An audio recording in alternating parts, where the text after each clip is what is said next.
I won't give as much of an intro as I did for the keynote, but what I want to say for this group is you have a long-term understanding of the work that Donna has done and is doing for students who are experiencing poverty.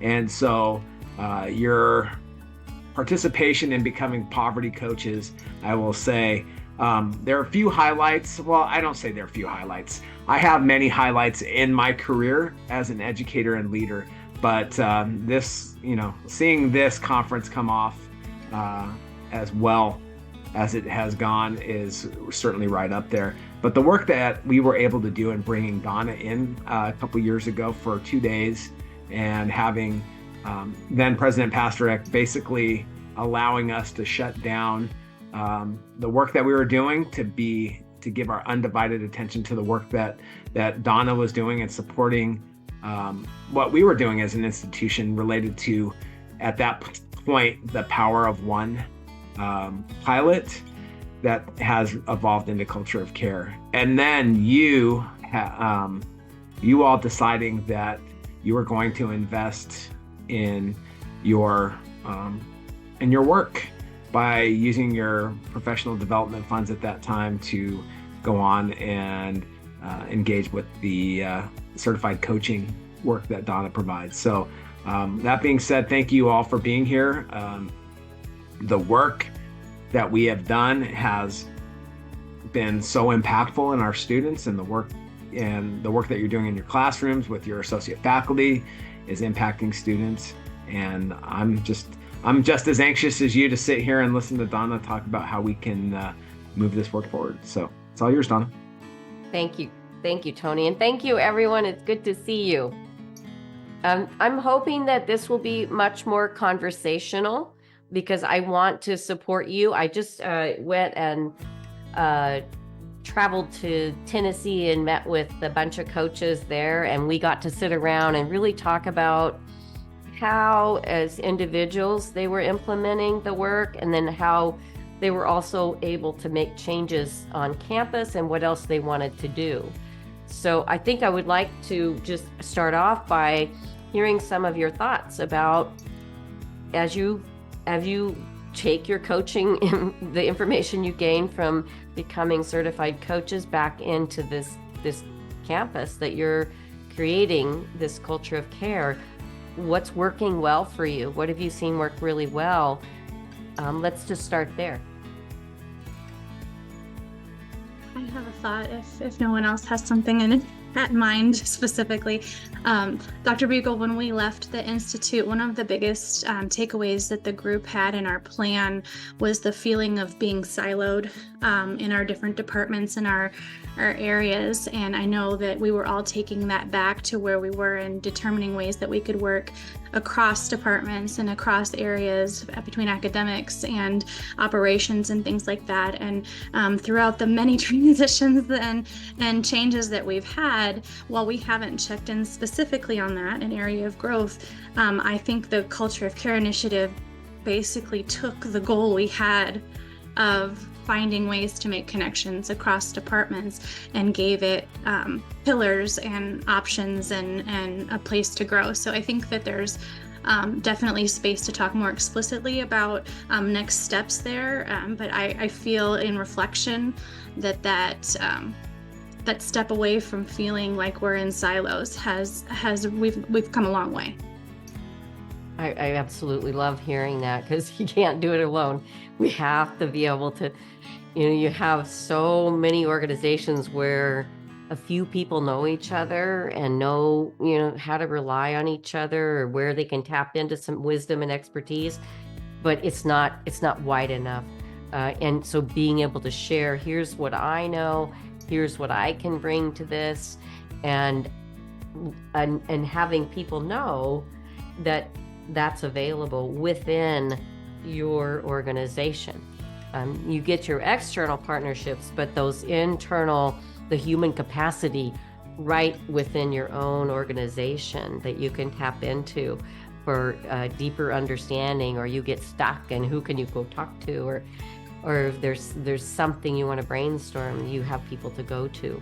So I love that we're having this conversation with you so that you can see each other's faces again, because you may have come through at different times. And I think it's really important for you to be a cohort and be able to rely on one another and say, here's some things I see as roadblocks for students and what might we do, and really utilize the talents that are right here on this screen right now.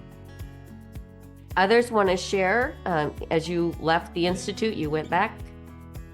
I'd love to Roseanne's comments from the chat, if that's okay, really quickly.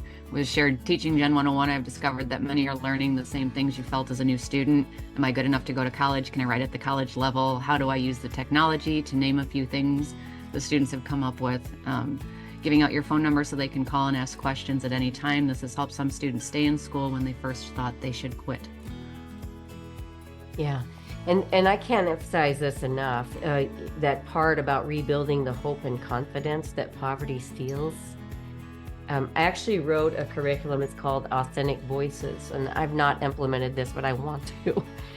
And I took some students through in Traverse City, Michigan to pilot, but it was set to go along with college term. So I had the first term curriculum is all remove the shame, rebuild the hope. So it is really aligning directly with that number 2 variable in my doctoral research that helped students to achieve bachelor's degree from the deepest poverty in the country. And that was learning they weren't the cause of poverty. Their mom and dad are not the cause of poverty, that there are real causes for poverty. So teaching people about poverty who are living it. And a lot of people think if you've lived it, you don't need to study it, but you all know better than that.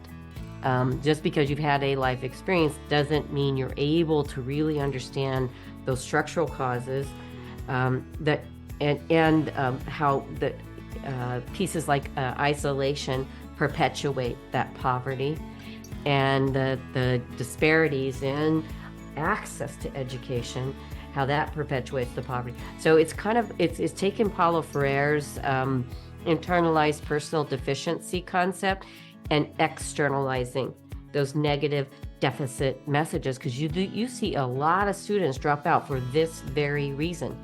They fail a paper, they get some critique from a professor, I'm out of here, because they haven't done that self-work. They haven't had the opportunity, and we really need to teach this in K-12 and higher ed. This needs to be a course that people can take.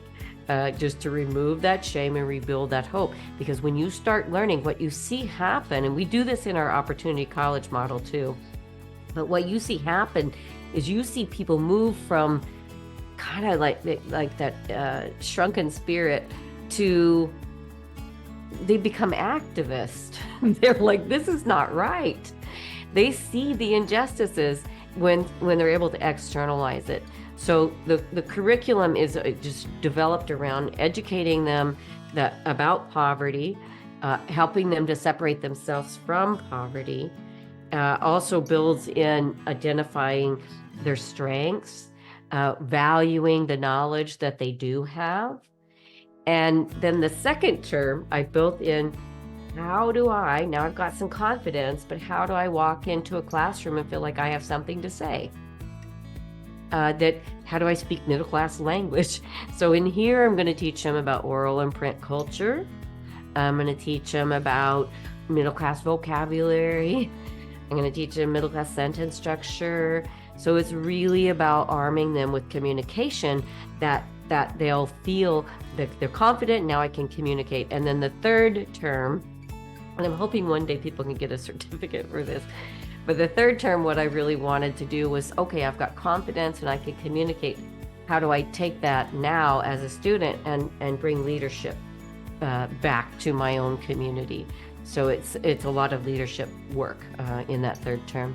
But I think you know, if you can educate faculty and staff about the importance of rebuilding the confidence that poverty steals, about focusing on what students are doing right. And that's that resiliency theory and strengths perspective theory, and an understanding that internal external capacity piece. That can go a long way for students to begin to see that, oh, somebody who's educated believes I can be too. And that's an important component. And then also, I just think it's so important for all faculty and staff to see themselves as mentors with those 4 characteristics that I teach. You believe in your students. They will know if you don't. They will feel it. You believe that they can succeed in spite of the obstacles poverty presents or what they don't know now. And you actually help them see their strengths, because they need that. They need to see, I know something. And you don't judge. And really, you as coaches, my quote, if you're judging, you can't communicate. If you can't communicate, you can't connect. You can't connect, we're not going to educate. So judging, and that gets back into that conditional caring that came out so loud and clear in the qualitative data. I care if they're not having babies to get welfare. I care if they're not. It was so much in the quantitative data. Everybody cared. But then when you started looking at their qualitative, it was like, whoa, we got work to do here.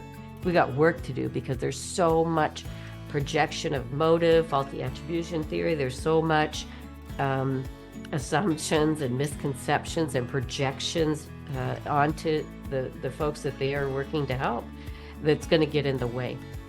So I think as coaches, building in opportunities for people to get poverty informed to the point where they are always seeing poverty as the problem, and understanding there's a reason students are doing what they're doing.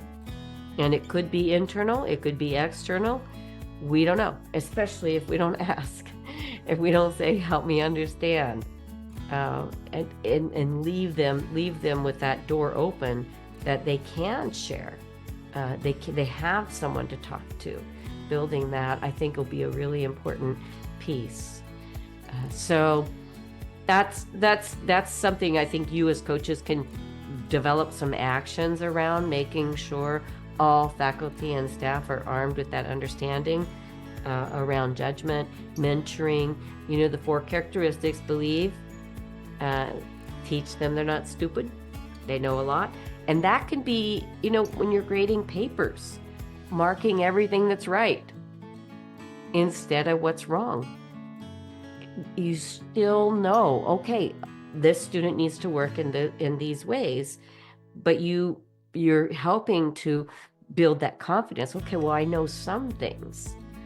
The example I of this in practice, I was working with a school district, and the teacher had told me that it was 100% poverty, elementary school, and she said every Monday the 3rd grade teachers give a pre-spelling test, and she said my students hate it because they don't know the words, so they all fail. And I said, stop doing that. And she said, well, we all agree this is how we'll assess what they need to learn and what they need to work on. And I said, but you said it's defeating them. So I happened to be in the class that next week when the pretest was happening, and I'm standing by this little boy, and the teacher's calling out the spelling words, and they were silent letter words. The test was finished. This little boy looks up at me and he goes, "Did I get them all wrong again?" And I looked down at his paper, and I looked at him, and I looked down at the paper, and I looked at him, and I'm like, "How? Do you know what you did? You got something right in every single word. All we have to do now is find these magical hiding letters, and Friday you're going to ace this test." And right as I finished telling him that, teacher came over and marked all his words wrong with a red pen. So if you've got confidence, if you've got your confidence and you've got your hope, that might not devastate you, but if you don't have confidence and hope, that will devastate you. That will reinforce that you are not a learner. You're not college material. You're not a learner. Let's hear from someone else. How are you doing? Someone's got their hand up. Teresa? Thank you, but I definitely was the last person to put my hand up. So Ted or Denise or Yvonne, please go. Let's start with Ted. Okay, sure. Well, briefly, I just want to say I appreciated your keynote, and one of the things that really I think is interfacing with the culture at UAGC is the sense that you just wove through all of the teaching, all of the curriculum, and that is dignity.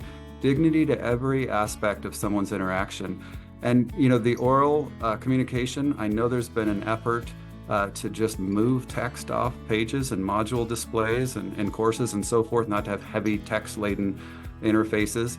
But I think something came out in the training too, where there was a study at one of the community colleges, and they discovered that the barriers to student engagement and success were just about across the board non-academic. And when you understand that, when you understand there are impediments that are you know, basically presenting as barriers for participation that are unrelated to just the structure of the course, then it takes a different perspective on how to you know, engage success in those contexts. So I really go back to that word dignity. And I think when dignity, enthusiasm, sort of a collaborative approach and communication with students when there's a missing element, that's all drawing from the context that you have instructed us in. So I'm very grateful to Tony for the opportunity that we had to become certified. But I just go back to that word dignity, and I think it's very profound as a shaping influence in all of our communication. Well said. Well said. You know, when Amarillo College started doing this work in 2008 was the first time I met Dr. Russell Lowry Hart.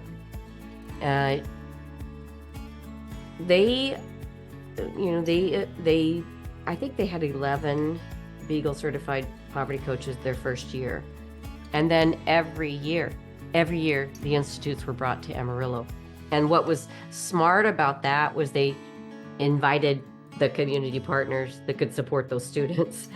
So they were putting people out in the community in connection with students to wrap their arms around them while they were building this campus that people were clear they needed to go above and beyond to really remove any poverty barrier that was possible. So Russell Lowry Hart, when he first started having a lot of success, doubling retention of students on Pell Grants, started getting known and started going around the country and speaking. I was at one of his speeches, and I sat down with him after for dinner, and I said, Russell, so you're talking about the success of Amarillo College, and you're talking about shortening classes to 8 weeks, bringing social workers on campus, offering childcare. And he's like, yep. And I said, so other colleges are doing that too, but they're not having your success. What's different?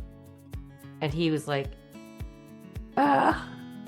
And one of the things about becoming poverty informed, it becomes the way you do business. So you're not even thinking about it. This is just the way you do business. But other people who haven't had that, guess what? The subconscious programming about poverty and the people who live in it will get in the way. So he's like, I'm not going to speak again without sharing the importance of that poverty informed knowledge base in your faculty and staff. So that, because they all make up that institution. So last September, I was there for the institutes, and it was the week Russell Lowry Hart was moving from president of Amarillo College to be chancellor at Austin College. And their interim president is Denise, and she's a Beagle coach. But I was doing the institutes, and during my the lunch for the institutes, I needed to do a Zoom.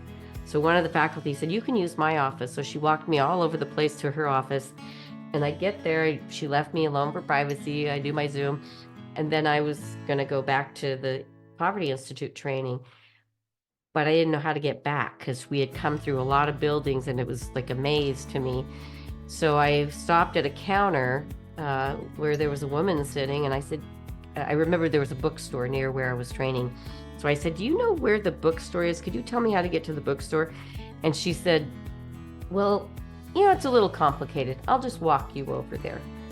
So she falls into step with me, leaves her desk, and she says, are you a student here? She didn't know who I was. But it was such a perfect example of that culture of caring, being willing to walk with. And that Dr. Hanson Stewart, in his doctoral research, he studied what was the difference between faculty and staff who were poverty informed, students who had faculty and staff who were poverty informed, and students who had faculty and staff who had not gained poverty competencies. And it was consistent. They were willing to go above and beyond. They were much, much more likely to get to the bottom of what was in the way of those students' success. So I think that's going to be a really important piece for just continuing to spread that knowledge base with the clarity that we are graduating people to be educators and financial aid directors, and they just don't have this grounded understanding. So you can give it to them. And that is the exciting part. You can help with that. Who else had their hands up? I see Denise. I'll go next and then I'll pass it to Yvonne. Mine is similar to what Ted has already shared, but just wanted to highlight that I think one of your greatest influences has been on our course development and how we are bringing much more interactive templates, modules, showing visual examples that the student can easily go back and reference, putting organizational tabs in the assignments with the directions, so it's a lot easier for a student to say, I don't quite understand that, so they're not quite as overwhelmed with this whole list of directions.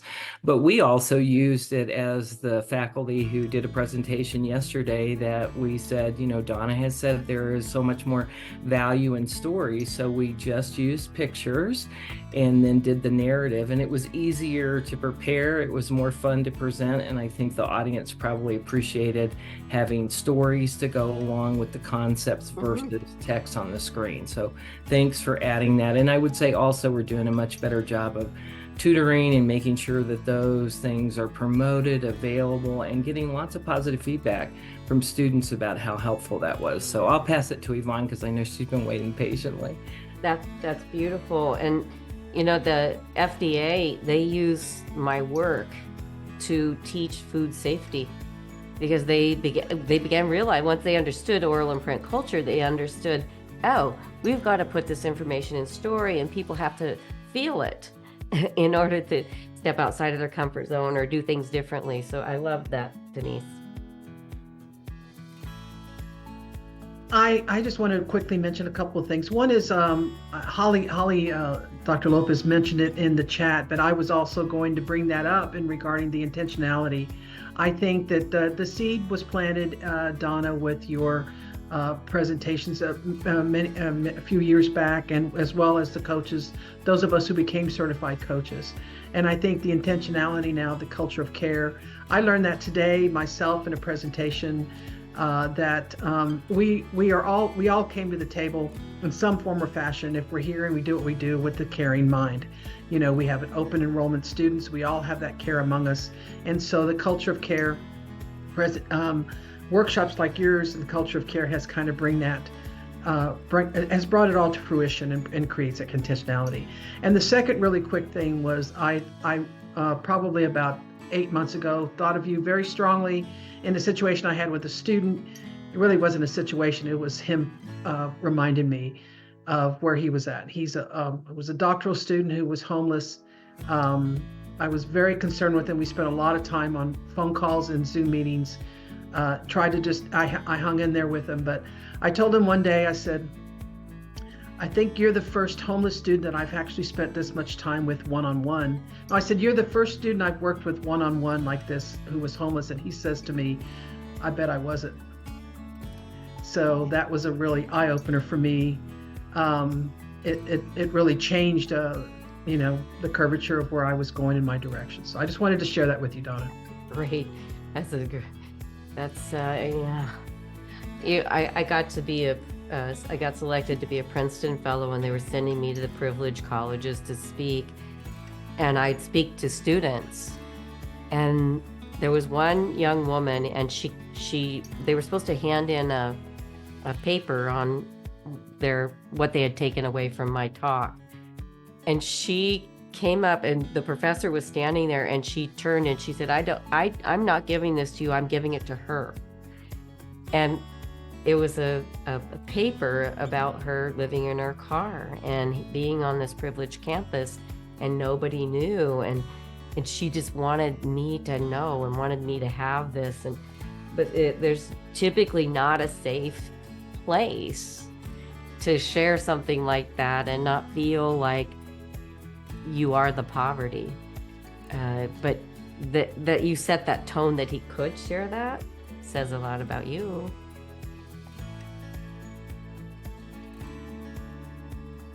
Teresa?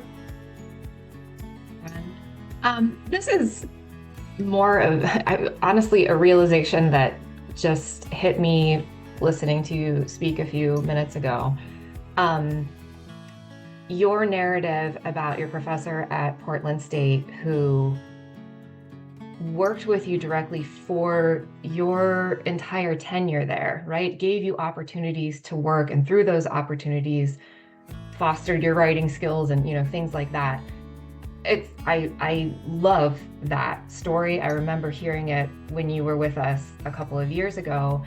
For me, it was so impactful because it really made me double down on my belief that higher order feedback is so much more beneficial than, pointing out to a student that their grammar is wrong, right? No, the ideas are there. That's an equity builder. Start with that, and we'll get the other stuff fixed later, right? Yeah. But I guess the realization that I had, UAGC, since working with you, has made incredible strides using your teachings to make changes to the curriculum and things like that better serve our students. Still, a challenge we face is some structural limitations with our teaching structure. So most of the folks in this session are full-time faculty. I see a few associate faculty who are part-time. But the majority of our courses are taught by part-time faculty. All of our courses go by really quickly. And so while we have a lot of resources like a writing center to send students to, there's less of that opportunity to do what your professor did with you, which was so impactful, right? And I would say all of our faculty do take opportunities to work with students one-on-one like that. But then the 5 weeks is over. And how do you follow through in an institution with the structure like ours is? So I'm saying this more as an observation, a challenge that I think we always think about and try to work on. For me, I think that's our next really significant hurdle to climb over is, what can we do with our structure or our expectations to facilitate those long-term student relationships that, other institutional resources might not accommodate in the same way. I think that's a great strategy session, is to put that right down. Okay, here's an area for growth. What are some actions we can do?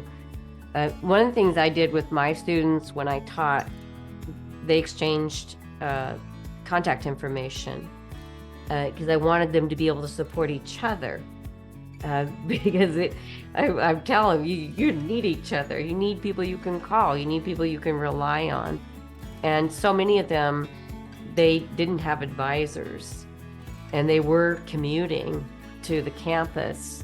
So building address books where they had somebody to call was a big part of I built that into the class, but also handing them off to the next level, whatever it was that they might need, making sure that I would facilitate that connection. So I can introduce you to somebody who can help you in this next phase of your journey. And I think that's something that's easy to do if it's consciously being thought about.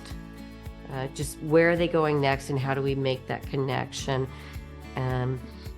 I used to have my students do a scavenger hunt. I would have them go, they had to go find a financial aid, but not just find the room, but meet somebody there and find out something level 2 of self-disclosure, something we wouldn't know about them.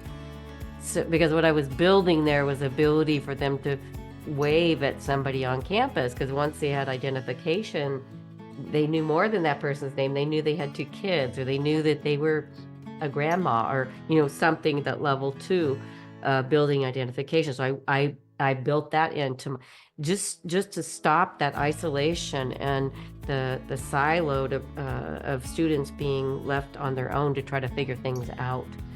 And I did that because my experience with Mountain Hood Community College, when I finished my 2 years, went to transfer into University of Portland, and was told they wouldn't accept a whole bunch of my credits. They had to go back to Mountain Hood Community College, and a professor, when I went back to the community college, took us on a tour of Mountain Hood Community College, where I had been attending for 2 years. And we went up in a room above the library, and there were all of these resources up there. There were copy machines and staplers and paper, and I'm like, oh my gosh, I could have used this so much. I needed this so badly when I was here, but I didn't know that resource existed. So I wanted my students at the university to know what resources they could access. And you could build a virtual scavenger hunt to make sure students connect with people and know where to go. That could be something you create and plan. Am I missing somebody's hand? You are, Donna. I just wanted to come on really quick because what I remember most about sitting through your session are the stories that you shared personally about your family and the things that people wonder. So I even came in wondering the same things. 2 things that pop out is, why do they have so many babies? Why do they have animals? These are things now that I have taken and I've tried to teach people that are with me, because as we have seen, the homeless number is growing because things are so expensive. I've noticed that I've had more students that are homeless now. And so I just want to thank you so much, because you've changed my perspective from your stories and really helped me in my class, because I've always had that relationship with my students, but now it's stronger, and I know I need to talk to them. I know that I need to meet with them and maybe hold their hand and figure out how we can do it. So thank you for that and for, teaching us about that. Most welcome. Most welcome. It is so easy to judge. It is so easy to judge. And it so defeats our purpose. As higher education, our goal is to increase student success, to not let them fall through the cracks. That judgment just gets in the way, but it is so intrinsic. And I was just listening. I just listened. Somebody sent me a little clip, and there was a man in Los Angeles who was on the streets, and he built a little shack. And the reporter was interviewing him, and, well, why do you think this is right for you to build this shack here? The other businesses around here are paying taxes, and you're just mooching off the city. I was just like, oh, that's going to be a good teaching tool for, just this reporter just spouting out all reinforcement of they're taking advantage, they're lazy. And this guy, he wants to be an engineer. He's a vet, and he's on the streets. And there was so many opportunities for the strengths-based viewing of that situation, but the reporter didn't have the ability to do that. And that difference between empathy and sympathy, feeling sorry for your students doesn't help them. Pitying them doesn't help them. But empathy and saying, man, you made it. It's like unbelievable. I'm so proud of you. So proud of you. You got through the war zone and you're here. We're going to get you armed so you don't have to live in that war zone. I mean, that mentality, it changes the whole game. Jackie? Yeah, to follow up on what Tisha said about the things you share with us, you mentioned somewhere about how people who come from a place of poverty view the police, and that just stuck with me. And I can't imagine what that must feel like to have that view of the police. So I guess my question to you is, we're all here work related, and we're a part of this work related. How can we be bigger than our work with our certification? How can I take this to a law enforcement conference, or with my background in the military, Dan's background in the military and law enforcement? How can we, what's our next step here? You could, How can we be bigger than our work? You have every capacity to, I spoke for 5 years, anybody who would listen. I just like Rotaries, Kiwanis, book clubs, anybody who would listen. And it's not only the presentations that have the impact, it's conversations. I have conversations on the plane, I have conversations, no matter where I go, I'm hearing. As soon as somebody says, what do you do? As soon as they say that and I say, I work fighting poverty, that is time to go to work, because I'm gonna hear. They're having babies to get welfare, they're sex offenders, they're criminals, they're lazy, and so I can say, well, have you thought about it this way? Or, something I teach is, and just that little paradigm shift of giving somebody another way of looking at a situation, that's a game changer. That's how we, the telephone tag thing, the idea of telephone tag, you tell two people, it really does work. It really does matter. I just actually trained police in Napa. I was just training them, and they wore their uniform. I was like, okay. I still have that feeling of, oh, I have to calm myself and think about, okay, I'm legal. But it absolutely, and it's so wonderful to get them to a place where they understand why people respond that way. And in terms of educators, if you have watched your whole life, people fail in school, people not succeed. Nobody uses it. You don't even really know what you do with it. I don't know if you all saw this, but during the pandemic, I did some of those short little mini like TED Talk things. And I interviewed a woman who had 5 associate's degrees. She was a single mom with 3 kids. She didn't know she could transfer. She didn't know. She understanding that, and how intimidating it is to talk to somebody with a title like doctor. For so many students, the fear of being able to ask questions. If you don't state the obvious and say, here we ask questions, here it is quite okay to not know. Just state that obvious and free those students up to be able to fill their knowledge gaps so that they can succeed and have comfort. I'll tell you one more little quick thing as we're coming down to the end. I got a guy I'm working with right now. He has no K-12 education. He ended up getting his GED and got into college, and his first term he got 2 C's and a D. And we had a party. We celebrated. It was a massive celebration. And then he got a letter saying that he was going to lose his financial aid because his GPA was too low. He was going to be on academic probation. He couldn't go to school for a term. So this, of course, is when I become Dr. Beegle. I actually called the president and said, he's a genius. He was able to pull 2 C's and a D with no K-12 education. He doesn't fit your system. You got to be flexible enough to make your system fit him, because he's going to be an engineer. He's so smart. But those are the places where I think the Beagle coaches can really inform the system, the policies, the practices, the curriculum, including poverty in the curriculum. That's a great way to start helping with students understanding poverty. Compare the prices of the refrigerator at the rent-to-own to the refrigerator at the store. You can teach math, you can do so many things, and that's going to be relevant and relatable to those students who are experiencing that every single day. Donna, Someone you was have about to say offered us- something. Yeah, you've offered us some amazing information. I'm gonna let Tony close us out because we're at time.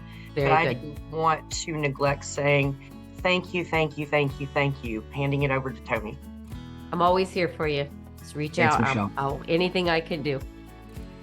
Donna, powerful as always. The conversation I believe is just as important as your keynote with this group, and thank you for supporting us as an institution. And I would just challenge the individuals in this room to continue to move forward with the information that we've learned and continue to get together and push this idea forward. And Jackie, thank you for mentioning that we're not constrained by just what the work that we do here at UAGC as well. So share. Stay tuned, everyone, because we are working on a national Beagle Coaching Institute.